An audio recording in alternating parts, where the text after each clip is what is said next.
If you're new to the Payday franchise, Payday 3 can be a little intimidating. The door to the vault. Access to the control panel, and I'll force the door open. With the removal of shield regeneration, Payday 3 can be pretty unforgiving during a loud heist.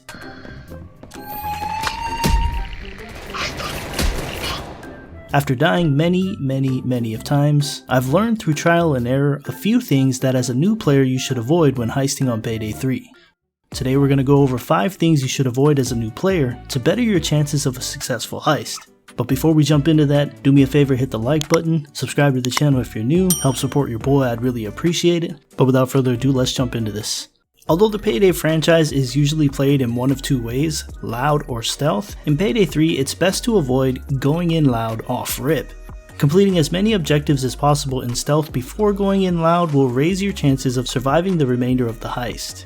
A lot of players think they're the motherfucking shit, so don't be a tough guy because in Payday 3 the difficulty has been raised. No matter how good your aim is or how high your IQ is, without regeneration of either shield or HP, you will eventually run out of both armor and medical bags. So it's best to save your resources by completing as many objectives as possible under stealth and utilizing a loud approach as a last resort.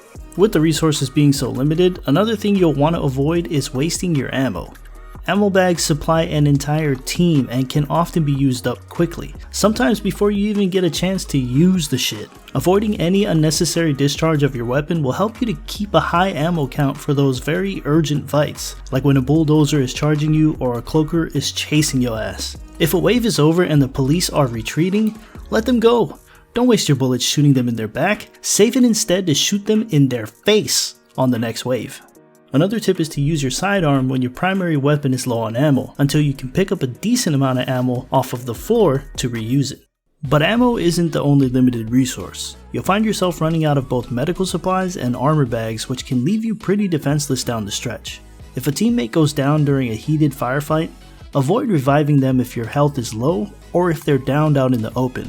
Sometimes it's more beneficial to your team in the long run to leave a teammate downed and find some cover, fighting off the remainder of the assault wave or holding out until their respawn timer is up. Doing this will not only potentially save your own life, but it will bring them back as well, and with a few extra bars of shield. Another thing to avoid when heisting on Payday 3 is observant civilians. These nosy fuckers can become alerted if you aren't paying attention while completing objectives. When in casing mode with your mask off, sometimes when trying to complete an objective, you'll notice the word observed, and it means that either a civilian, guard, or camera is currently able to see your criminal activity. Simply avoid it by either waiting, hacking the camera, or restraining the civilian or guard that's observing you. And lastly, if you can help it, avoid sprinting while in stealth or casing mode. Cameras and guards' detection bar increase much quicker when you're running. Sometimes sprinting to complete objectives out of impatience will only lead to alerting guards and having to restart the heist, which will take even longer than just walking. With that being said, you can also use sprinting to your advantage as well, sprinting to draw or lure guards away from their posts. These are just a few things to remember to avoid when playing Payday 3 that might help completing heists a little bit easier.